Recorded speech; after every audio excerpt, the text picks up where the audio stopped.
नमस्कार मित्रों, कैसे हैं आप सब। आज हम चर्चा करेंगे शनिदेव पर। 11 अक्टूबर 2021 को शनिदेव मार्गी होने वाले हैं। 23 मई 2021 से वो वक्री अवस्था में चल रहे थे और शनिदेव अपनी वक्र अवस्था का त्याग कर मार्गी स्थान प्राप्त करेंगे। शनिदेव के मार्गी होने से अनेक राशियों पर अलग अलग प्रभाव पड़ेगा। कुछ के लिए ये शुभ फल देंगे तो कुछ के लिए अशुभ फल भी दे सकते हैं। आपके लिए कैसे रहने वाले हैं, इसकी चर्चा करने से पूर्व हम सर्वप्रथम शनिदेव पर प्रकाश डालते हैं। ज्योतिष शास्त्र में, वैदिक ज्योतिष में शनिदेव को क्या स्थान प्राप्त है। अनेक पुराणों में, व्याख्यानों में शनि देव की चर्चा की गई है।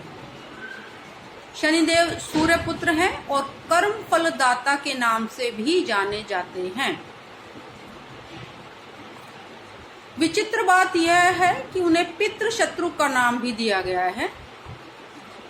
उन्हें लेके अनेक भ्रांतियां लोगों के मन में सुनने में, जानने में आती हैं।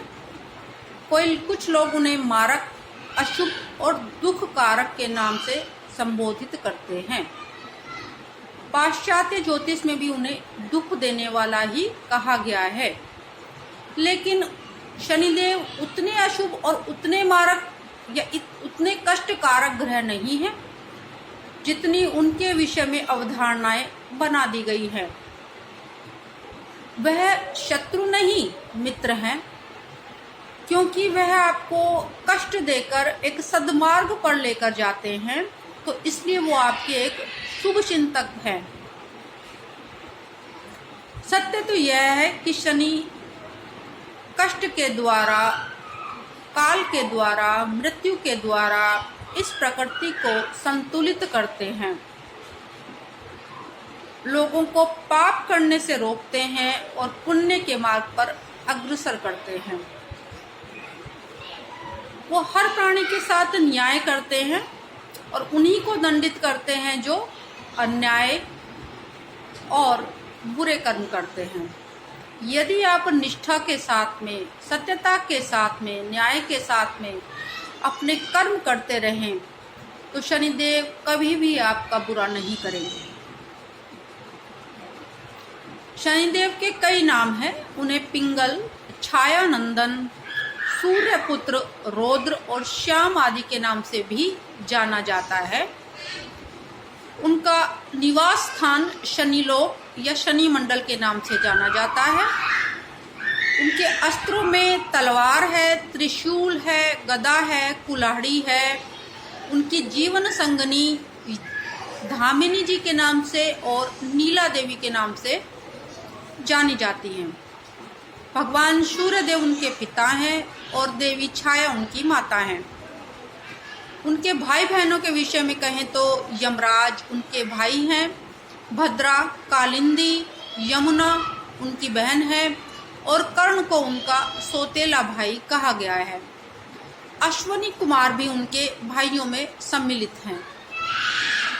उन्हें 7 सवारियां दी गई हैं, जिसमें हाथी, घोड़ा, हिरण, गधा, कुत्ता, भैंसा, गिद्ध और कौवा है।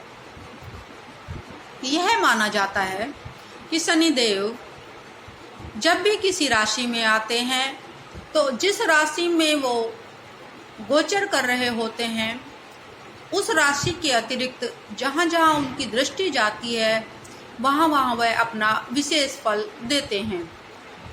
उन्हें 3 दृष्टियाँ दी गई हैं। पहली तीसरी, दूसरी 7वीं और तीसरी 10वीं। तीसरी दृष्टि उनकी अशुभ मानी गई है विशेष रूप से, और 7वीं दृष्टि और 10वीं दृष्टि वह स्थान विशेष के अनुसार फल देती है।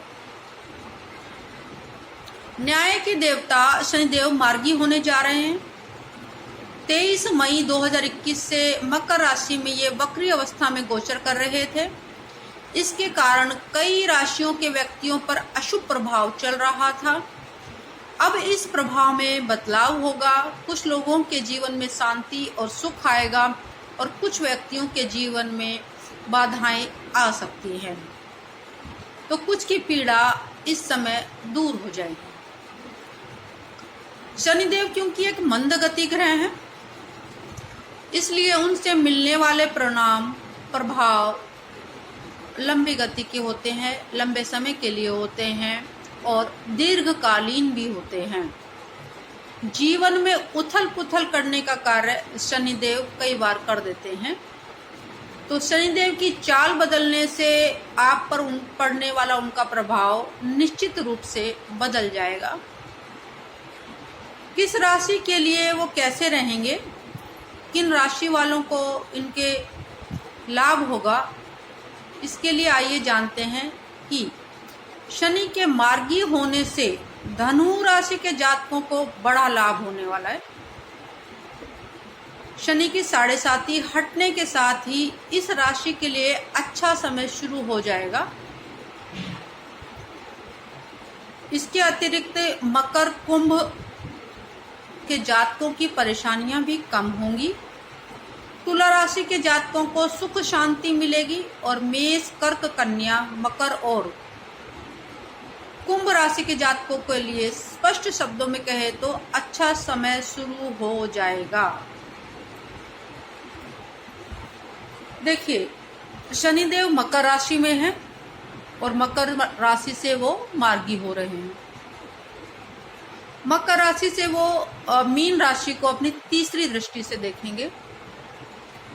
तो यह कहा जा सकता है कि इससे पूर्व मीन राशि के व्यक्तियों में जो निराशा की स्थिति बनी हुई थी, उनके मन भाव में निराशा के भाव आए हुए थे, वो सभी अब दूर होंगे, उनमें कमी होगी और जातक, मीन राशि के जातक सकारात्मक सोच की तरफ अग्रसर होंगे।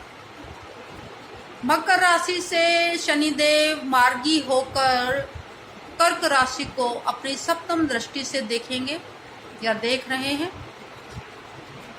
तो कर्क राशि के व्यक्ति अभी तक जो थोड़ा सा अस्वस्थता महसूस कर रहे थे, बहुत सारे विषयों को लेकर चिंतित थे, स्वास्थ्य में जो कमी महसूस कर रहे थे, उन सब का अंत इस गोचर के साथ, उनके मार्गी होने के साथ कम हो जाएगा। यहाँ से शनिदेव तुला राशि को अपनी दसम दृष्टि से देख रहे थे। तो तुला राशि के व्यक्तियों के जीवन में इससे पूर्व जो कार्य क्षेत्र को लेकर, नौकरी को लेकर अस्थिरता की स्थिति बनी हुई थी, उन सभी अस्थिरताओं का अंत 11 अक्टूबर के बाद हो जाएगा।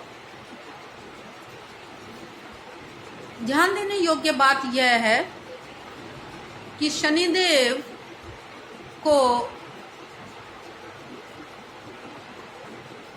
इस समय देव गुरु बृहस्पति का साथ भी गोचर में प्राप्त हो रहा है। यहाँ से शनिदेव के साथ देव गुरु बृहस्पति कर्क राशि को देख रहे हैं अपनी सप्तम दृष्टि से। तो सप्तम दृष्टि से देखने के कारण कर्क राशि के लिए यह समय अनुकूल, उत्तम रहने वाला है तथा स्वास्थ्य संबंधी सभी विषमताओं को दूर करने का कार्य भी शनिदेव की राशि में गुरुदेव करने वाले हैं। पर यह बात ध्यान देने योग्य है कि जब तक दोनों ग्रह एक साथ रहेंगे, देश दुनिया में प्राकृतिक आपदाएं, तूफान, समुद्री तूफान, चक्रवात, राजनीतिक उठापटक, पार्टियों में बदलाव, बिखराव और बॉर्डर पर स्थिति चिंताजनक परंतु नियंत्रण में रहेगी। तो यह समय थोड़ा राजनीतिक क्षेत्रों के लिए, देश के लिए बड़े निर्णय लेने का नहीं है, संभलने का है और धैर्य रखने का है। आपके लिए यह चर्चा कैसी रही हमें अवश्य बताएं। लाइक करें, कमेंट करें, शेयर करें और अपने विचार हमें देते रहें। नमस्कार।